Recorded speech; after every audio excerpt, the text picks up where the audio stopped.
അല്ലാഹുവിന്റെ ഹബീബായ റസൂലുള്ളാഹി സ്വല്ലല്ലാഹു അലൈഹി വസല്ലം മഹദിയായ ഖദീജ ബീവി റളിയല്ലാഹു അൻഹയുടെ സമ്മതത്തോടുകൂടെ ഹിറാ ഗുഹയിൽ ആരാരുമില്ലാതെ രാത്രി ഇങ്ങനെ പാർക്കുകയാണ്. രാവിലകളിൽ ഒറ്റപ്പെട്ട് അള്ളാഹുവിനെ ധ്യാനിച്ചുകൊണ്ട് നിൽക്കുകയാണ്. ഒരുപാട് മാസങ്ങളായി ഹിറാ ഗുഹയുടെ മുകളിലേക്ക് മഹദിയായ ഖദീജ ബീവി റളിയല്ലാഹു അൻഹ ഭക്ഷണവും വെള്ളവുമായി ദൈനംദിനം പോവാറുണ്ട്. നിബിത്തങ്ങൾ തൻ്റെ റബ്ബിനെ ധ്യാനിച്ചുകൊണ്ട് അള്ളാഹുവിനെ ആരാധിച്ചുകൊണ്ട് അള്ളാഹുവിൻ്റെ സന്ദേശം കാത്ത ഹിറാ ഗുഹയിൽ ഇരിക്കുമ്പോഴാണ് അള്ളാഹു തആല മഹാനായ ജിബ്രീൽ അലൈഹിസ്സലാമിലൂടെ പരിശുദ്ധമായ ഖുർആനിൻ്റെ ആയത്തുകൾ ഇറക്കുന്നത്. ബിസ്മില്ലാഹിർ റഹ്മാനിർ റഹീം ഇഖ്റഅ ബിസ്മി റബ്ബിക്കല്ലദീ ഖലഖ് ഖലഖൽ ഇൻസാന മിൻ അലഖ് اقرأ وربك الأكرم الذي علم بالقلم علم الإنسان ما لم يعلم. അല്ലാഹുവിൻ്റെ ഹബീബ് ആരാരുമില്ലാതെ ഏകാന്തനായി ഒറ്റയ്ക്കിരുന്ന് ഹിറാ ഗുഹയിൽ ഇരിക്കുമ്പോഴാണ് ജിബ്രീൽ അലൈഹിസ്സലാം കടന്നു വന്നിട്ട് നബിയോട് പറയുന്നത്, ഇഖ്റ, നബിയെ നിങ്ങൾ ഓതണം, നിങ്ങൾ ഓതണം. അപ്പോഴാണ് നബി തങ്ങൾ പറഞ്ഞത്, മാ അന ബിഖാരിൻ, എനിക്ക് ഓതാൻ അറിയൂല, എനിക്ക് വായിക്കാൻ അറിയൂല. സ്കൂളിലോ കലാലയങ്ങളിലോ ക്യാമ്പസുകളിലോ മദ്രസകളിലോ പാഠശാലകളിലോ പോയി പഠിച്ചവനല്ല ഞാൻ, എനിക്ക് ഓതാനോ വായിക്കാനോ അറിയില്ല. മാ അന ബിഖാരിൻ, ഞാൻ പഠിച്ചിട്ടില്ല.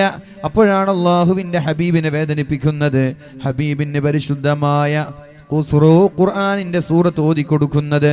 ഇഖ്റഅ ബിസ്മി റബ്ബിക്കല്ലദീ ഖലഖ്, ഓത് നബിയെ നിങ്ങളെ സൃഷ്ടിച്ച നിങ്ങളുടെ നാഥന്റെ പേരിൽ ഓത് നബിയെ എന്ന് പറഞ്ഞിട്ട് അല്ലാഹു ഓതാൻ കൽപ്പിക്കുകയാണ്.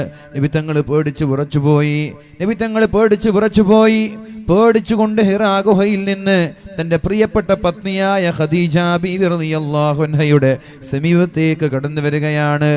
യാ ഖദീജ സമ്മിലൂനി സമ്മിലൂനി, എന്നെ ഒന്ന് പുതപ്പിട്ട് മൂടുമോ, എനിക്ക് വയ്യ, പേടിച്ചു പോയിരിക്കുകയാണ്, എനിക്ക് വയ്യ, എന്നെ ഒന്ന് പുതപ്പിട്ട് മൂടുമോ, എന്നെ ഒന്ന് കെയർ ചെയ്യുമോ, ഒന്ന് ശ്രദ്ധിക്കുമോ എന്ന് പറഞ്ഞിട്ട് മഹദിയായ ഖദീജയുടെ സമീപത്തേക്ക് പേടിച്ചു വരേണ്ട നബി തങ്ങൾ ഓടി വരികയാണ്.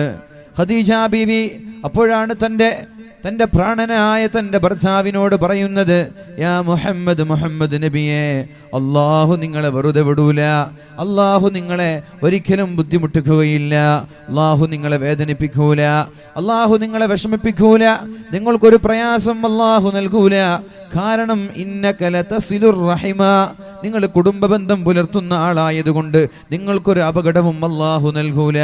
കുടുംബബന്ധം പുലർത്തുന്ന ആളുകളാണെങ്കിൽ അള്ളാഹു അപകടങ്ങൾ നൽകൂല എന്ന് വളരെ വ്യക്തമായി ഖദീജ ബീവി റളിയല്ലാഹു അൻഹ അള്ളാഹുവിൻ്റെ ഹബീബിനോട് പറഞ്ഞു കൊടുക്കുകയാണ്. ഇവിടെ ഒരുമിച്ച് കൂടിയ സഹോദരങ്ങളോട് പറയാനുള്ളത്, തൻ്റെ കുടുംബക്കാരോട്, തൻ്റെ സഹോദരങ്ങളോട്, തൻ്റെ മൂത്താപ്പമാർ, അളാപ്പമാർ, ഉമ്മാമ്മമാർ, പെങ്ങന്മാർ, ആങ്ങളമാർ, ഇവരോട് നല്ല ബന്ധം വെക്കുന്ന ആളുകളാണെങ്കിൽ പിണക്കമില്ലാതെ സന്തോഷത്തോടെ നല്ല ഐക്യത്തോടെ ജീവിക്കുന്ന ആളുകളാണെങ്കിൽ അവർക്ക് അപകടങ്ങൾ വരൂല, അവർക്ക് പ്രയാസങ്ങൾ ഉണ്ടാവൂല, അവർക്ക് ആഫത്തുകൾ ഉണ്ടാവൂല, മുസീബത്തുണ്ടാവൂല എന്ന് മഹാമഹദിയായ ഖദീജ ബീവി റളിയല്ലാഹു അൻഹ വളരെ വ്യക്തമായി പഠിപ്പിക്കുകയാണ്. അല്ലാഹു റബ്ബ് സുബ്ഹാനഹു വ തആല മരണം വരെ കുടുംബബന്ധം നിലനിർത്താൻ അല്ലാഹു തൗഫീഖ് നൽകട്ടെ, അല്ലാഹു തൗഫീഖ് ചെയ്യട്ടെ. എപ്പോഴാണ് ഈ കുടുംബബന്ധം തുടങ്ങുന്നത്? ചെറുപ്പക്കാരെ, അള്ളാഹുവിൻ്റെ ഹബീബ് നിങ്ങളെ വിളിക്കുകയാണ്. യാ മഅ്ശറ ശബാബ്, ഓ ചെറുപ്പക്കാരുടെ കൂട്ടമേ, ഓ ചെറുപ്പക്കാരാ,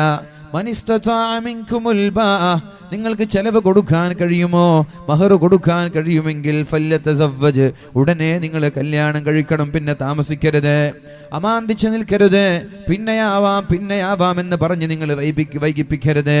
നിങ്ങളുടെ പഠനം കഴിഞ്ഞു ഒരു 22-24 വയസ്സാകുമ്പോഴേക്കും പഠനം കഴിഞ്ഞു ജോലി കിട്ടിയാൽ വേഗം കല്യാണത്തെക്കുറിച്ച് ആലോചിക്കണം.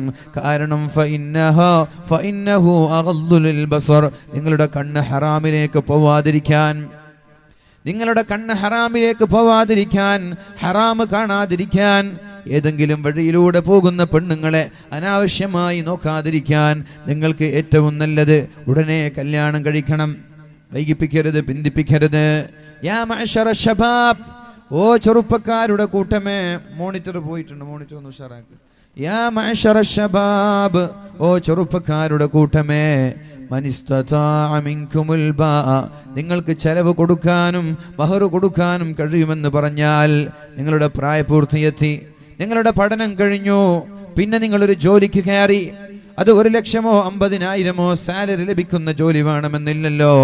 നിങ്ങൾക്ക് മാന്യമായ ഒരു 10,000 രൂപ ലഭിക്കുന്ന സാലറി ആണെങ്കിൽ വരെ വേഗം നിങ്ങൾ കല്യാണം കഴിക്കണം. ഫഇന്നഹു വഗല്ലു ലിൽ ബസർ, നിങ്ങളുടെ കണ്ണ് നിയന്ത്രിക്കാൻ ഇത് നിങ്ങൾക്ക് നല്ലതാണ്. കണ്ണാണ് മനുഷ്യന്മാരെ തിന്മയിലേക്ക് കൊണ്ടുപോകുന്നത്. ഫനളറതുൻ വബ്തിസാമതുൻ ഫസലാമു ഫലിഖാഉൻ വമൗഇദുൻ എന്ന് ഷൗഖി പറഞ്ഞതുപോലെ, ഒരു കവി പാടിയതുപോലെ, ആദ്യമായി കാണലാണ്. ഫനളറതുൻ, ആദ്യമായ ഒരു നോട്ടം. ഒരുപാട് കാലം നോക്കുമ്പോഴേക്കും പുഞ്ചിരിക്കാൻ തുടങ്ങി. ദൈനംദിനം നോക്കുമ്പോൾ കണ്ട് പരിചയപ്പെട്ടു, കണ്ണും നോക്കി, അവസാനം പുഞ്ചിരിക്കാൻ തുടങ്ങി. ഫബ്തിസാമ, പുഞ്ചിരിക്കാൻ തുടങ്ങുമ്പോഴാണ് പിന്നെ സലാമുൻ, ഹായ് എന്നും ഹലോ എന്നും സലാമും പറഞ്ഞിട്ട് കമന്റ് അടിക്കുന്നത്. സലാം പറയാൻ തുടങ്ങിയാൽ ഫലിഖാഉ, പിന്നെ എവിടെയാണ് കണ്ടുമുട്ടേണ്ടത് എന്ന തീരുമാനം രണ്ടുപേരും കൂടി ഏറ്റെടുക്കുകയാണ്. അങ്ങനെ രണ്ടുപേരും കണ്ടുമുട്ടിയാൽ ഫമൗഇദുൻ, പിന്നെ ഒരു വാഗ്ദാനവും ഒരു കരാറും. എവിടെ വെച്ച് കണ്ടുമുട്ടണം, എവിടേക്കാണ് വരേണ്ടത്, എവിടെ നിന്നാണ് കാണേണ്ടത്, എവിടെ വെച്ചാണ് നമ്മൾ കറങ്ങേണ്ടത് എന്നൊക്കെയുള്ള വാഗ്ദാനങ്ങളും അവിഹിതങ്ങളുടെ കരാറുകളും ഉണ്ടാകുന്നത് ആ കണ്ടുമുട്ടലിൽ നിന്നാണ്. കണ്ടുമുട്ടലിലേക്ക് എത്തിയത് സലാമാണെങ്കിൽ, അഭിവാദ്യമാണെങ്കിൽ അഭിവാദ്യം അർപ്പിക്കാൻ നിങ്ങളെ പ്രേരിപ്പിച്ചത് നിങ്ങളുടെ രണ്ടുപേരുടെയും പുഞ്ചിരിയാണ്.